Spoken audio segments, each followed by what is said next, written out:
Right, Chris, it's a pleasure to have you on the podcast today. Yeah, it's great to be here. Thanks for inviting us down. Yeah, no, you're welcome. You're welcome. It's great to have you on. And I just kind of like thought I'd introduce you because you're a therapist, coach, an author as well, and you've done these books, which I will just flash up now so people can see. So you've done Influencing the Interview, Evolve the Mind, Into Your Identity. Like, kind of what kind of got you into this kind of area? Like, what kind of started it? It's quite interesting actually when I see those books up there, because I left school with no qualifications. I'm dyslexic. I had this list, and I just got into like manual handling jobs. So I thought my career path was gonna be in an industry that I didn't really enjoy, and I'd never get paid for helping people. But I always had this passion for wanting to help people. So I used to volunteer with scout groups, with youth groups, with disabled adults, taking them hiking. And I just learned all these skills from offering my time for free. And that got me really passionate about wanting to learn how to make people confident, how to help people overcome their anxieties and fears. So I started reading books, I started going to like training sessions, and in the end getting qualifications. So I was very passionate about helping people. But at the same time, I had this massive lucky break, and it was this combination of being passionate and wanting to develop my skills and having this lucky break that kind of got me into this area, like helping people. No, that's awesome. And I think, like you said, sometimes you just kind of, by kind of going out into the unknown and just kind of going out there and kind of testing things out, you kind of realize, what it is you kind of want to do, and like helping people.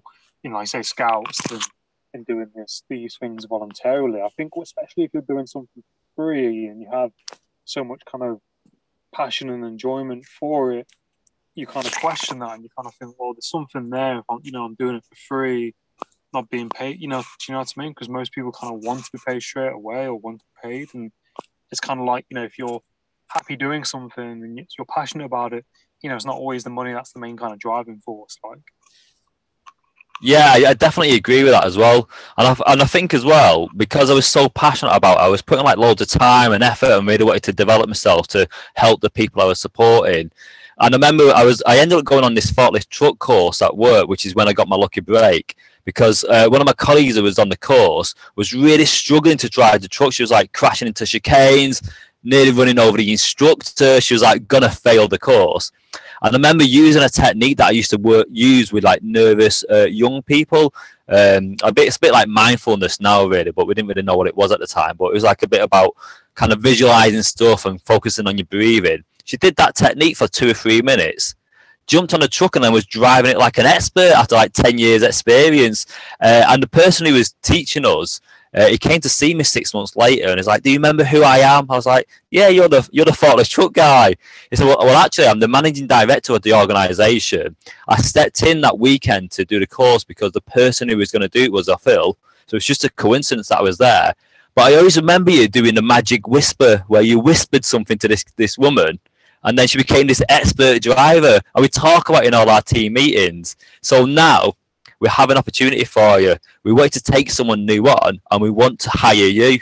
And I thought it was like this big con. I thought it was going to like, make it into this big thing, offer me a great salary, and then say, like, you need to give us 10 grand for the forklift truck instructor course. And I kind of said that to him. I said, I'm not interested. And he said, no, we're going to pay for your course. We're going to quadruple your salary. We're going to give you all this support. We're going to get you a mentor. We can see something special in you. But that special thing was me being passionate and me having work ethic to go out and give my time for free to develop those skills. Yeah, no, definitely. I love that. And I think like it's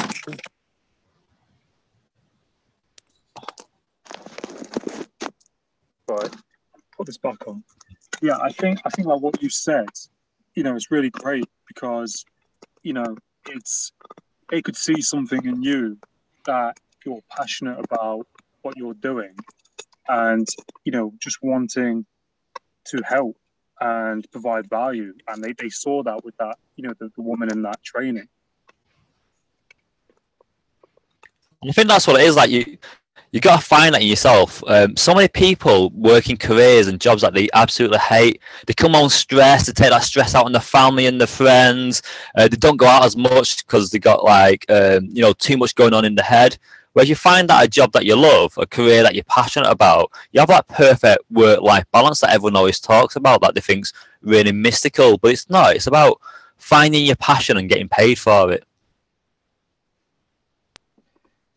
Yeah, so about that with fun. Yeah, no, definitely. I agree with you. I think, if you can find something you're passionate about, and it just kind of makes, it almost makes you like a better person. And, it just kind of, you just start to gravitate more to, helping other people and, wanting to grow in that area as well, and helping other people to do the same. And I think like, with that lady, like I said, she was probably stressed or anxious, and you was able to, to ground her, to move forward and to, to pass that course most probably.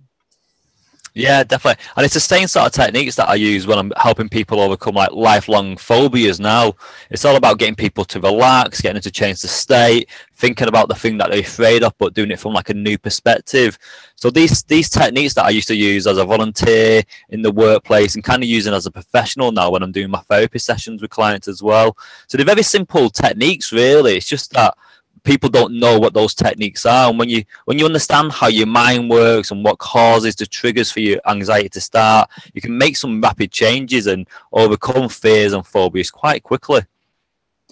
Yeah, no, definitely. And I think like, with a lot of things, do you think that people sometimes, overthink things, which causes the, the stress and anxiety, or, like they may just have had, negative experiences in the past that probably didn't work out, and that kind of reinforces that anxiety? And you must have seen like lots of different people, with kind of things going on, perhaps anxiety or fear, and that then kind of moving over that. Yeah, definitely. Like if I was going to go to a job interview, I'd have 3 steps. Got a job interview on a certain date, going to prepare, going to go to the job interview. But other people who are anxious about job interviews have 100 steps. They go, what colour shirt should I wear? What colour tie should I wear? Should I polish my shoes or not? I'll spend 15 hours Googling interview questions without preparing any answers. I'll think about what type of interviewer it is, what I should say to him. Is it going to be one interview or a panel interview? And they have like list and list and list and list and list. And what they're really doing is building up this like massive stress ball, because they're just overthinking this process. A job interview is about you just talking about yourself. That's all it is. Where people make it into this life or death situation. You don't need to do that. You don't need to overthink things and make it into this big problem. Just shrink it and simplify it. Just make things easy. Same when you go into the gym. If I'm going to the gym, it's like I'll get my kit, I'll go to the gym and I'll work out. Other people are like, right, I need money for the locker. I'm going to have to change this £10 note into 20p's. I'm going to have to decide what gym kit to do. Oh, what should I do today? Cardio or body? Should I have a bacon butty or stay onto the smooth? Like, they just question, and it's too overwhelming. Simplify your life and you'll simplify your emotions. Yeah, no, definitely. I love that. And I think that's like what a lot of people do sometimes. And especially if people have like probably certain drivers or behaviors like, perfectionism, it kind of probably reinforces that. And, especially if people might suffer from like, low self-esteem or, lack of confidence or having anxiety, it's all those layers kind of added on top of that, isn't it? And I think, probably from my experience, like I was really scared of doing interviews to begin with, but I think through practice, I mean, everyone's different, but I think through practice, you kind of become better at it over time. Would you say so? Like in your experience of being like an interview coach and, coaching people? Yeah, well, when they poll all the different fears, the number one fear is being the center of attention. So speaking to other people or speaking in front of people. People are more scared of that than they are of dying. So people are more scared of speaking than they are of dying, which is absolutely crazy. And the reason is because they're not exposed to that environment. We often just go to 3 or 4 job interviews, and they're like, years and years apart, and we don't really practice. We don't really get an interview coach. So it's such a new environment, a new situation, that it makes us really, really nervous. So to be prepared, all you got to do is go to improv classes, go to public speaking classes, just speak a lot more, even create a podcast or whatever. If you speak a lot to strangers, you'll get confident at that. We humans learn by doing. So do the thing that you need to do. I always find it funny with careers, because if you find your perfect job that you're passionate about, you'll be dead happy in your job, which means you'll be happy in your life. If that job is like a 10k pay rise, then you got like extra amount of money that you can spend on going away and all that sort of stuff, can't you? So you got this one event that can like really change your life, but people don't prepare for it.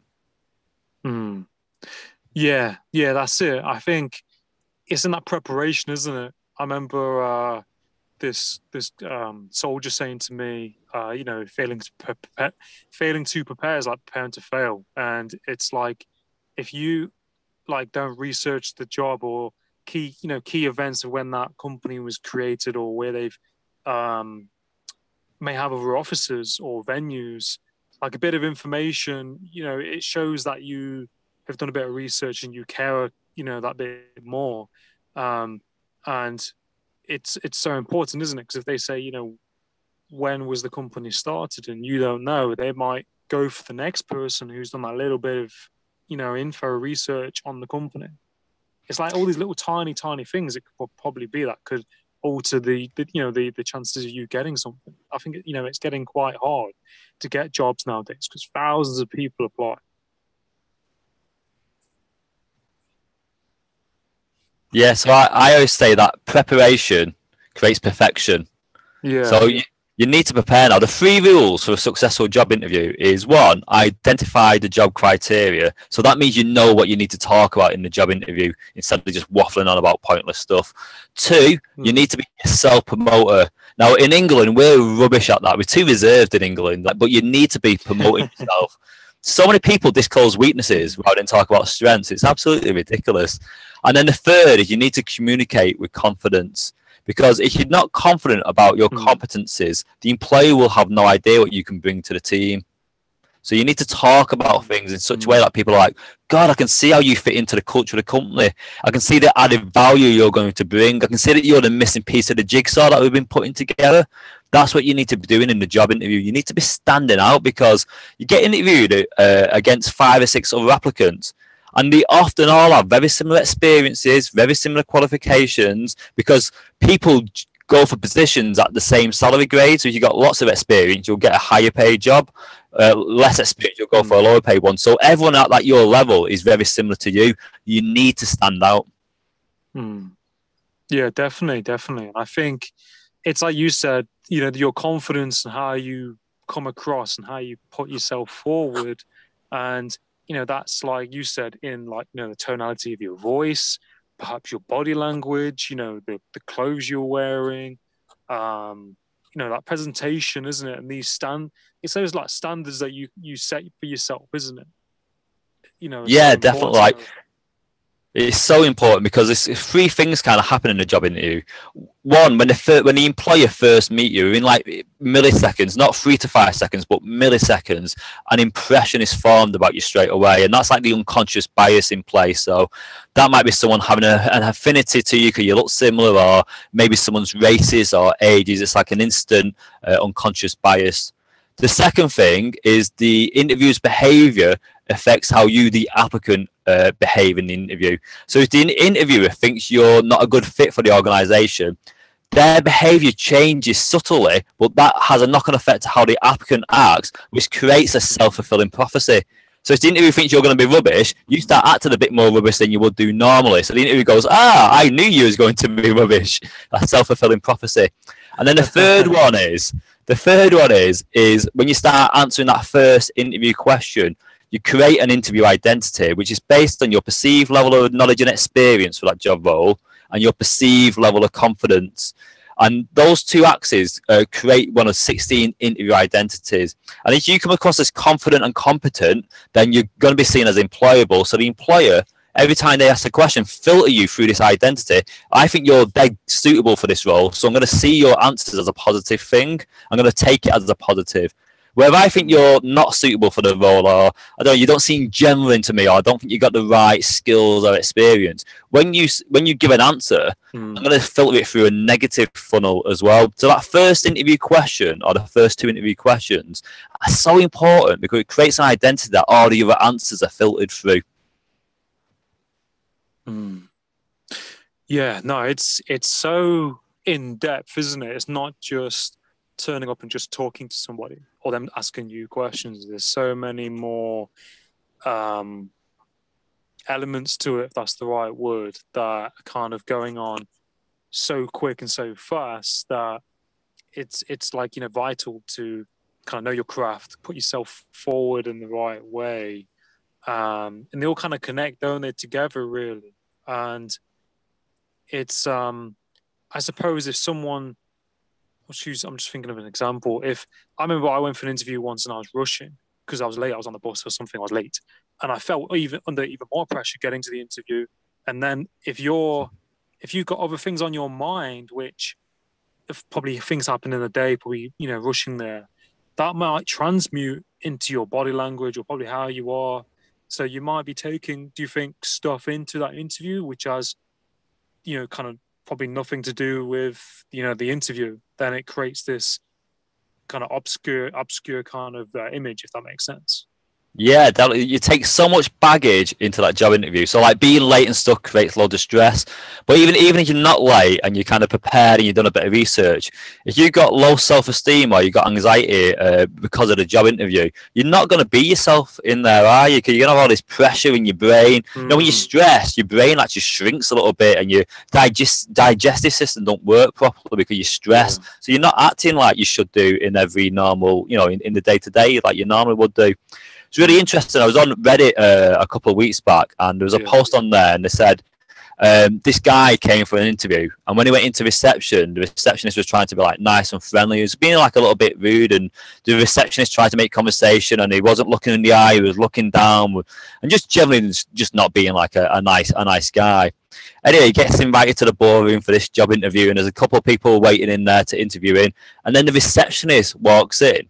But she wasn't the receptionist. She was the managing director of the organization. But this guy had been rude to her, like from the outset. So he just was, one, he was never going to get that position anyway. But two, the stuff that he took into that room when he realized his mistake would have killed his chances of being successful anyway, because he would have been stressing about it. Jeez. It just shows you, doesn't it? Like, a lot of employers will do that. And they will maybe, use a receptionist or someone to kind of blend themselves in to then give a bit of info, on that individual. And I think companies should probably be doing that, because the thing is, they're putting a lot of time, depending on the position and where you work, but a lot of time and energy into training you, and then money as well as paying that person. Because it's, if you, I think my dad says to me, see it as if it was your business, or if you were the interviewer, like trying to see it from that perspective. Like, do you think that helps? Like, if you kind of flip it around and think, well, what questions would I ask? Because I think it's that mirror almost, isn't it? How would you kind of like want to see yourself? That kind of thing. Yeah, it's such a great technique to use. One of the ways job interviews work is, especially in structured job interviews, you get asked about 10 interview questions, and each question is marked between 1 and 4, with 4 being amazing and 1 being it's a rubbish answer. And the interview will have like a description for each of those marks. So if you say A, B, and C, you'll get a 4, or if you want to say 1, this, that, and the other, you'll just get a 1. So what you need to do is pretend you're the interviewer. Think about the job questions that you're going to get asked and what would make a really good answer. And then you practice that job interview on your own and mark yourself. It's a great way to see it from a different perspective, a new frame. Yeah, definitely. I think that's a really great point. And like, do you think in schools people should be kind of taught this more? I mean, I'm not too sure if they do teach it in schools. I remember when I left school, we had like an interview skills day, but it was just one day where we had like an interview with someone from the Royal Air Force, and then they gave us feedback. But other than that, I had to kind of, my experience, kind of find it my own way by having, lots and lots different interviews and failing and not hearing anything. You know, some of them got the job, but I think for the most part, people kind of have to kind of jump through the hoops, if that makes sense. Yeah, they definitely have to jump for the hoops. So most schools will have like a careers team, and in that careers team, you get some like careers advice and stuff. But there's often an opportunity to do some interview technique sessions, and like you said, it's kind of like, you know, you get a day or a couple of days a year to do it. But generally, it's kind of not enough, because as a pupil as well, you're probably not thinking too much about going to job interviews, so you're not concentrating as much, and you kind of learn the basics. You know, wear a shirt and you polish your shoes and turn up on time. They teach you all the basic stuff. What they should be teaching young people, especially, is debating skills, public speaking skills, and improv as well, because that helps create confidence, increases self-esteem and self-worth. And when you are confident and when you believe in yourself, and you kind of understand the basics of the interview process, you do come across well, really. It's just that most people go into the interview thinking, I'm an imposter, I shouldn't be applying for this job role, or I'm nervous because I don't like talking in front of strangers, or like I said, because we're a bit reserved in the UK, it's like I don't really want to say how amazing I am, because I've always been told not to say that, where you have to in the job interview, you have to really promote yourself. So I think you've got to be teaching interview skills, but you need to be teaching people how to feel confident, how to speak in public, how to debate, how to frame situations, but more about like the self-belief. You know, if you like yourself, other people will like you. Yeah, no, definitely. I think they're really good points, and I think, you know, it's these are all things that, you know, we should all be able to do. I think, you know, we should all be, you know, kind of learning how to do these things, you know, quite early on. And I think is also as well, you know, like I said, eye contact and, you know, like nodding and you know, and listening as well. I think that probably comes into play, doesn't it? I mean, I used to filter out what I wanted to hear, whereas I don't do that as such, you know, anymore. But if it's like if they're asking you questions and you're only kind of taking in a certain percentage, or you're kind of not giving them it's the little tiny, all these little kind of cues, isn't it, which could be a make or break. And do you think like CV writing kind of comes into play? Like, do you think you know, CVs and how to structure a CV? I won't go off topic too much. Kind of like, you know, important alongside an interview as well. Yeah, definitely. So you talked a minute ago about how you filter stuff that the employer says to you. The employers do that to you as well. So, like I said, with your interview identity or their unconscious bias, that filters everything you're saying. So if they kind of like you, they see everything as a positive. If they don't like you, they see things as a negative, or look for the negatives in anything you're saying. But your CV and application form do that as well. It either creates the halo or the horns effect. So the halo effect is when they read your application and think, this person's amazing, I can't wait to interview. I've got a feeling they're going to be really good for this job role.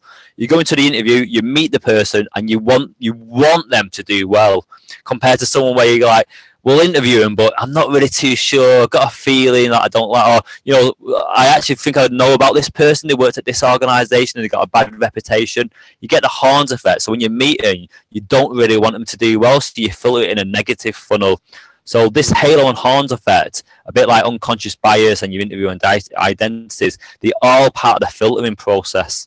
Yeah, no, it's really crucial, isn't it? And I think it's like, you know, you don't just have to stand out in the interview, it's also on paper. How can you leap out to someone, you know, on paper, you know, on words? And it's like, you know, I've seen all kinds of articles where people apply for these jobs, and there's been like thousands of people just for like a coffee position or something like that. And it's like, how you know, how on earth do they filter through? You know, they've got to filter through all of those CVs. I don't know if they look at all of them, but you've got to, you know, jump out.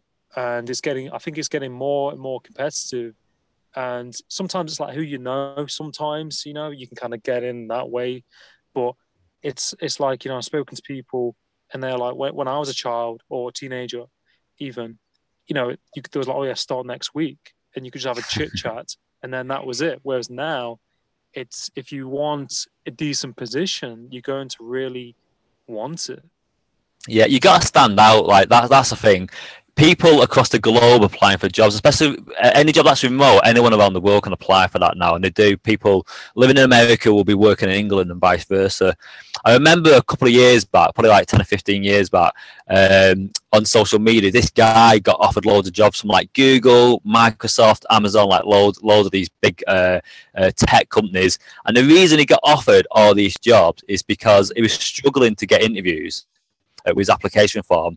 So he designed an online CV, but instead of it being a CV, he made it look like an Amazon page. So it had like reviews, it had a product in there, it had like a description. Wow. It was copy of an Amazon page, and then it went viral. And it was like a very, like, people do that now, but back then it was like a very clever thing to do. So it made him stand out. It made him look different to the other applicants.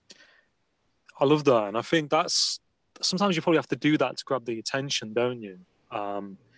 And there's so many different ways of doing that. Like, yeah, there's a lot of like psychology which goes into it as well, isn't there? And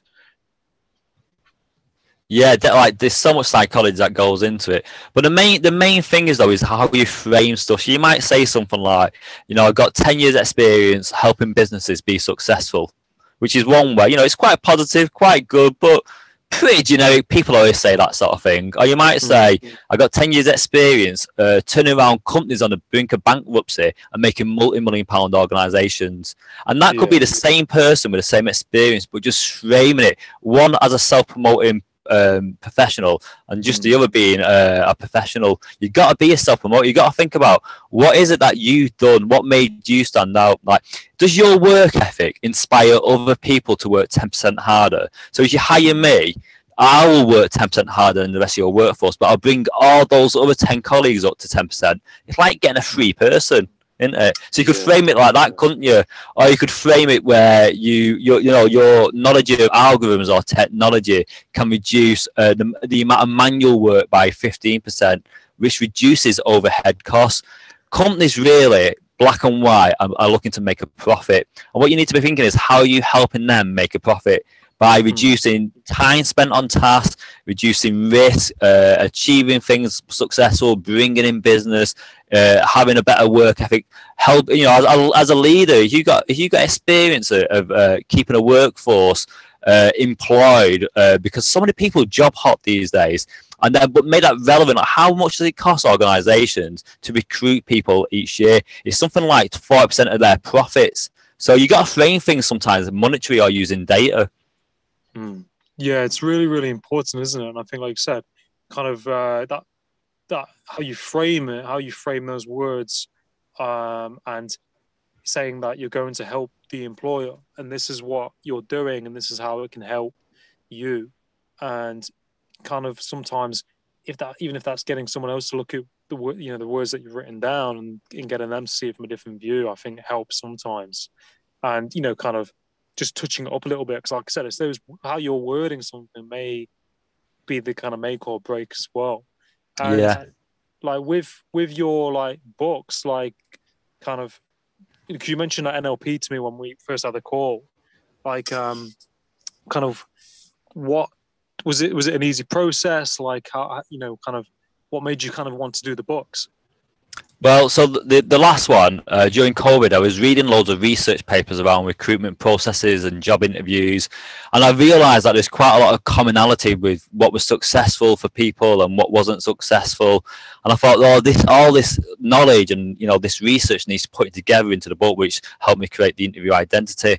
And just on language, by the way, when I read the research papers on language, what we're saying is people who are successful in job interviews use more emotive words, will describe the same thing in very different ways, will give longer, more descriptive answers compared to people who aren't successful in job interviews, who have very short answers and use the same language over and over again. But when I did my first book, because I'm passionate about helping people, I kind of thought, when I see my clients, I have to spend like an hour or an hour and a half with that client, and that's just one person. But if I wrote a book and then hopefully hundreds of people read the book, or I've had trainers, NLP trainers, read the book and teach the techniques to other people. So I always feel like if I do a book, I end up helping people that I'm never going to meet. And I kind of like that feeling that I might be helping someone right now that I'll never, ever meet in my life. They might be getting a job interview today. They'll read my book, pass it. I'll never know, but, you know, hopefully somehow I'll find out.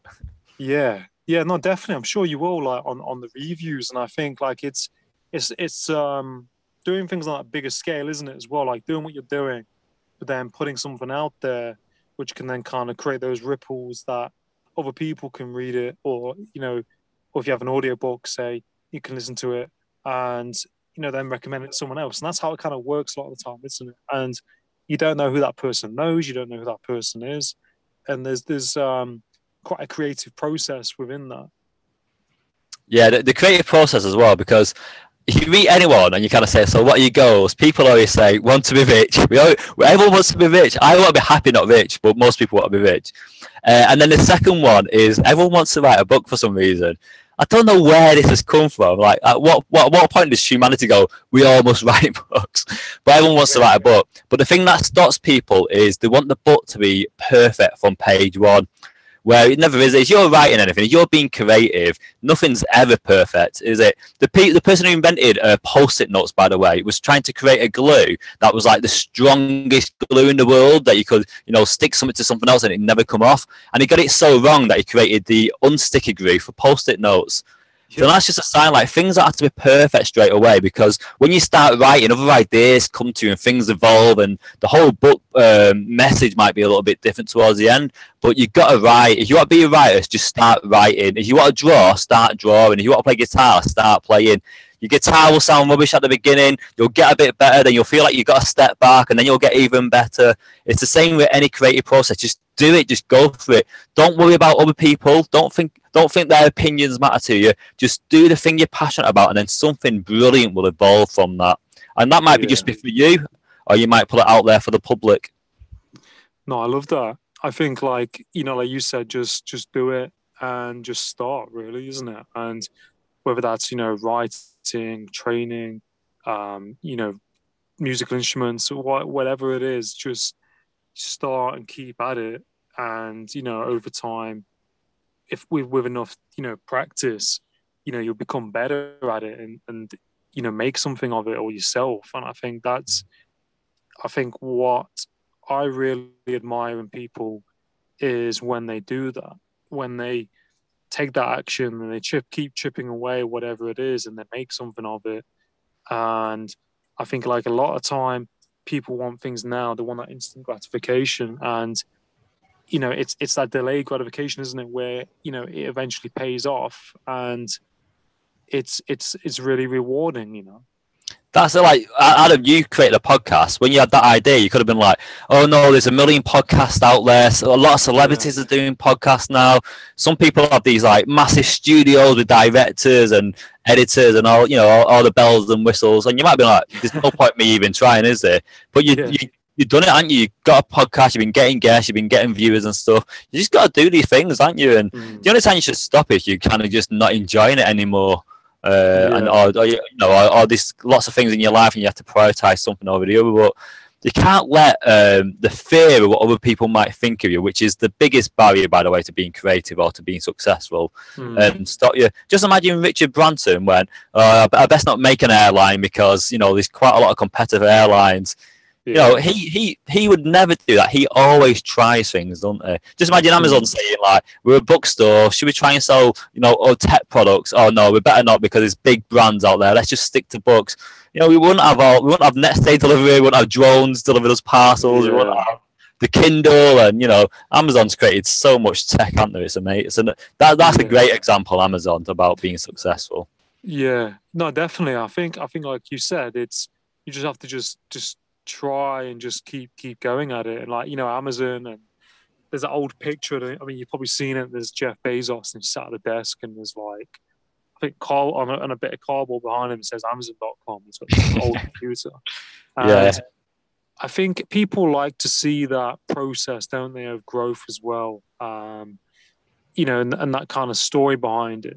They like to know where you started out and what happened. And you know, there's so many great companies out there which have evolved over time. You know, a lot of card companies. Was it? I'm trying to think. Like, you know, look at Nintendo. You know, and how far they've came in video games. You know, it's through the roof, and it's there has to be a lot of belief behind what you do, isn't there? I think. Yeah, and this comes back to, like, you know, you as a person thinking about your career as well. Like, if you got belief in yourself, you'll apply for those jobs and go to those job interviews. How many of your friends, Adam, have said to you, "Oh, I'm thinking of going for this job"? It's like, why are you thinking? Go for it. If you don't like it, like, refuse the job offer, but just go for these things. You know, have these experiences and see it's for you. So many people like just question their decision making process. Just pick a decision and go for it. You know, learn from your mistakes, but go for it and learn from those experiences as well. No, definitely. No, it's a really true point. And I'm just thinking about, you know, that experience where I've had interviews and the jobs I've had, because I think I told you I worked in hotels and restaurants, and I was used to doing those jobs, and I'm good at those jobs. So for me, it was very, very hard for me to flip the switch and be like, right, okay, I'm not going to do that now. I'm going to apply for these jobs because, you know, I've got experience in coaching and this is something I'm passionate about. So to transition from applying for certain jobs in a completely different field and moving to another one and getting rejected, like, you know, hundreds of times applying for jobs can be soul destroying. And it was so easy for me just to go back to kind of what I was used to, if that makes sense, because, you know, I've got a lot of experience in that. And I think it is possible to switch from a field of applying for other jobs and going into something else. I think sometimes the company or the employer just needs to see you and give you a chance sometimes. Because I think from my experience, like, sometimes the employer, it's easier for them sometimes to pick someone who's already got experience. Oh, sorry, you haven't got experience. We're going to get him who's got experience, or, you know, certain things like that. So it's so difficult to get a position. You really got to push for it. And it's definitely possible to do, though, isn't it? You know?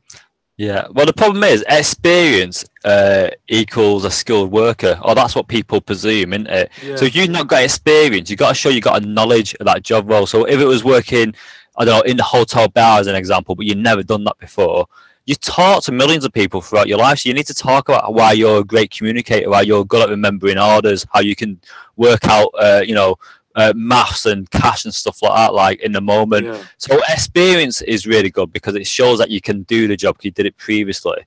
But just expressing the knowledge of the job role and the duties can make you seem knowledgeable enough to be seen as worth hiring as well. Yeah, no, that's a really good point, isn't it? It's all those little tiny things that you could, transferable skills you can take from that position to other positions as well.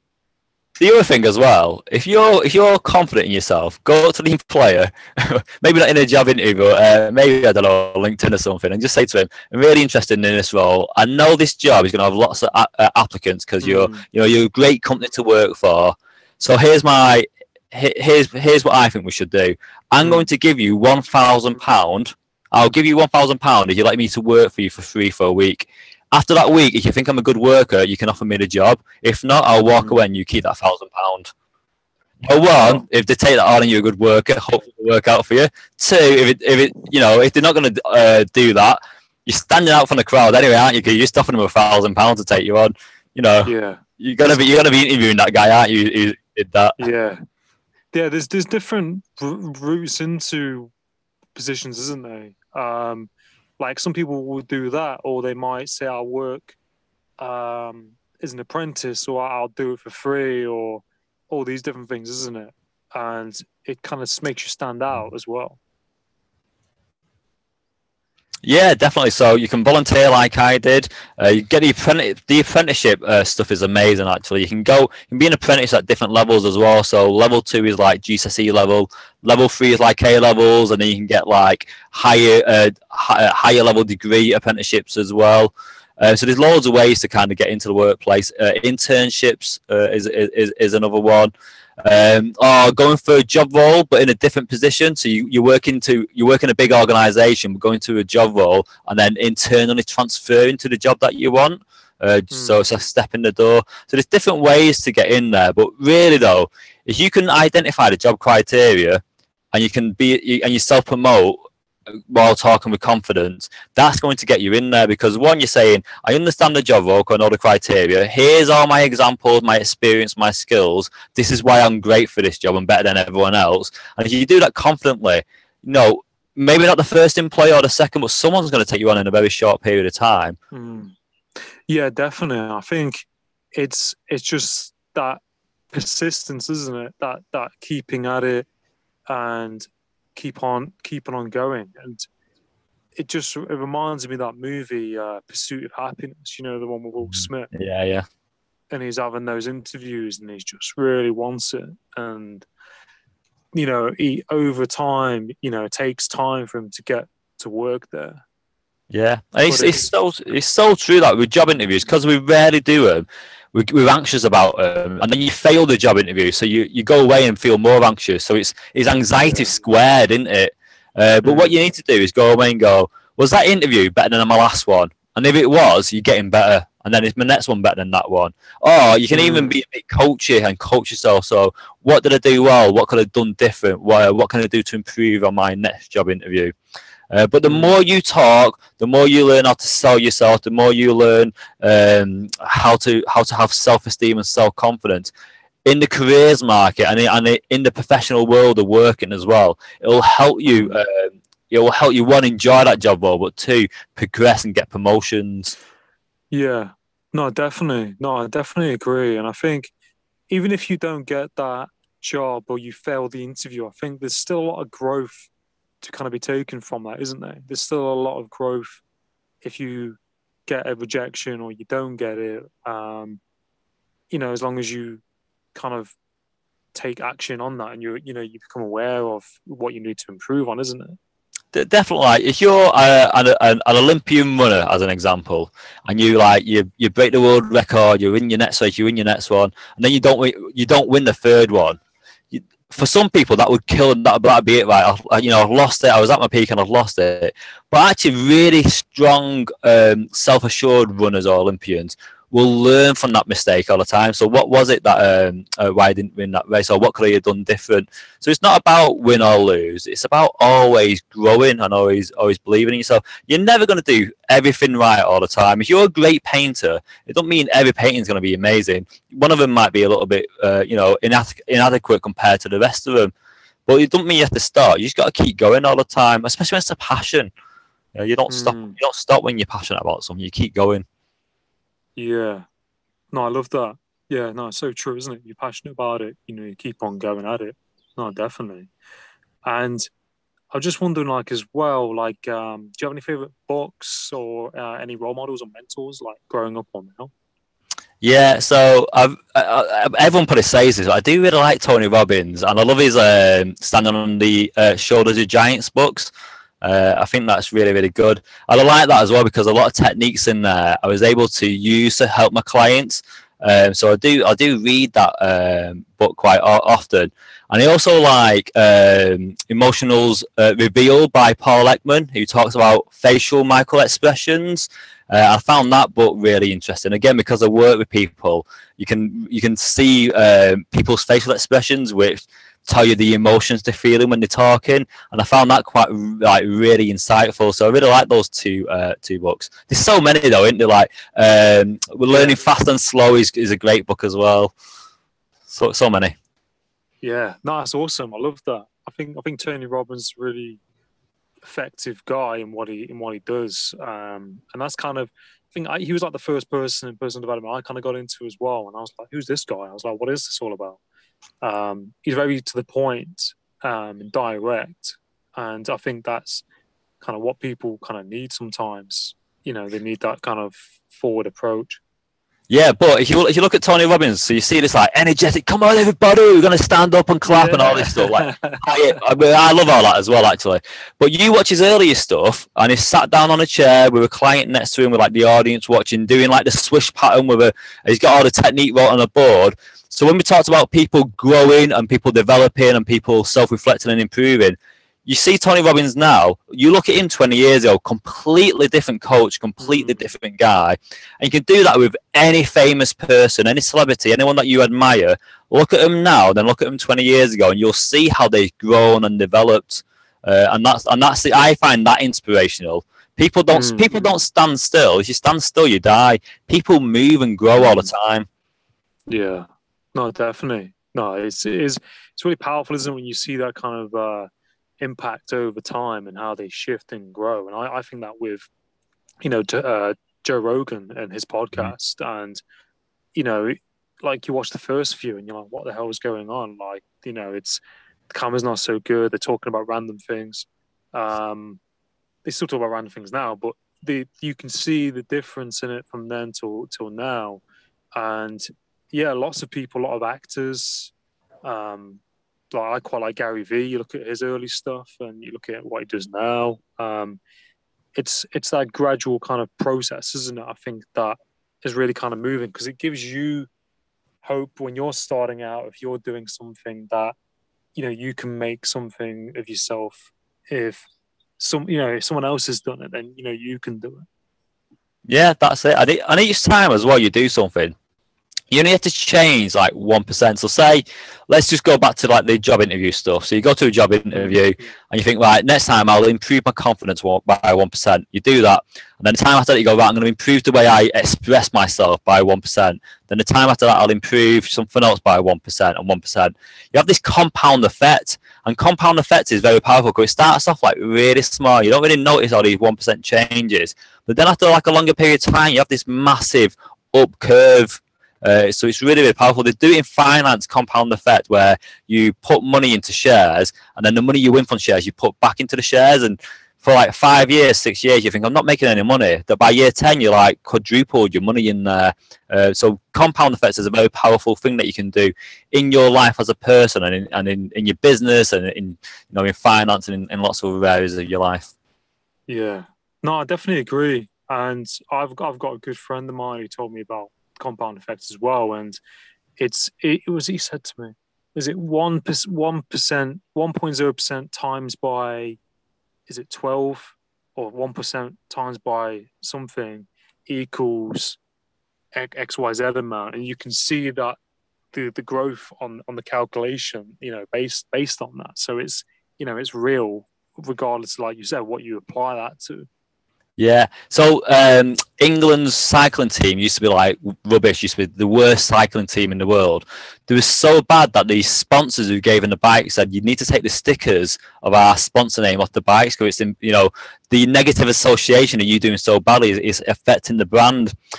So this new guy came in. I'm just trying to figure his name off the top of my head, but it's gone. But this new guy came in, and he did a thing called marginal gains, which is basically the compound effect. And he changed loads of dead simple things. So he made the seats like 1% comfier. He bought all the same bags. So when he was replacing things, they always had like replacement bits. For every race, you got a clean water bottle, so there was no germs on there. They started introducing massaging for the bikers. The bikers had to take their own pillow to hotels because they could sleep 1% better by having their own pillow. So everyone was like, "What the hell is this guy doing? Like making all these ridiculous changes, like taking your own pillow." People was laughing at this guy. But then the cycling team, after a very short period, started to win. They run the Olympics year after year after year. They won the Tour de France as well 3 times. They got the world champion speed records of biking and all these different races that they've done. And it was all because of these very small, that you would have thought was insignificant changes that together made a massive change. Mm. Yeah, it's really powerful, isn't it? All these little 1% changes to their lives and what they were doing, going to also make them feel better, more more comfortable, and it's and that's like with anyone can, anybody can do that, can't they? You think if you change certain things in your life, be it diet or, whatever it is, or going to sleep a bit earlier, little tiny alterations that you probably don't really think too much about, Yeah. can make a massive, massive difference. I think it makes a really the diet one's a very good example because some people go, right, I've looked in the mirror, I put on too much weight, I need to diet, so they change like ridiculous. They change like I'm gonna go from eating takeaways every night of the week to eating salad leaves every night, and sometimes that is too big of a change, isn't it? Where actually making 1% changes is a little bit more gradual, so it's more manageable and more easy. So sometimes you do need to do these big changes, but other times you need to have a gradual change as well. So you kind of have to reflect on where you're at and what you personally need. Yeah, no, that's a great point. I think there's kind of small changes over time, and you don't have to completely stop doing whatever it is. I kind of did that with becoming. I won't go off topic too much, but I'm kind of more vegetarian now. Like I used to eat lots of meat, and I've cut it down, over time because my mum and my brothers are vegetarian / vegan, and I wasn't, and it was horrible because I was like, "There's no meat in the house. What's going on?" And then we had a lockdown, but then gradually over time, I was like, "Well, I'm not eating as much meat. It's not so bad." But I know that's off topic, but it's those kind of over time. That gradual 1%, I kind of got used to it. So you can apply it to lots of things, can't you? It's insane, and it's so real. I know you got to shoot soon for time, but where can people find you on like social media or your website? Yeah, so I'm on LinkedIn a lot, so it's just Chris Delaney Coach on LinkedIn. But my website is employmentking.co.uk, so that's employmentking.co.uk, and it's just filled with like stuff to help you in the interview. So it's got tests on there to work out your interview identity, interview questions, answers, loads of stuff really to give people support and advice. Yeah, no, I love that. I really, really love all that you're doing, and I think it's really rewarding that you help people in different areas of their life, and you're doing something that you're passionate about. And I think a lot of people need help in this area. I think especially now with how society is and how competitive it can be to get a job. I think a lot of people will benefit from your work, and they can find your books on Amazon, right? Yeah, so they're all on Amazon. Yeah, so the new one, Interview Identity, is on there as a pre-release, and then it's officially launched on the 1st of September. But you can pre-order it now. Yeah, no, that's awesome, awesome. But Chris, have a great day, and I wish you all the best in that you're doing. It's been a pleasure talking to you. Yeah, thanks for inviting us down, Adam. It's been great having a chat. Speak to you soon. No, you're welcome. Take care. Oh.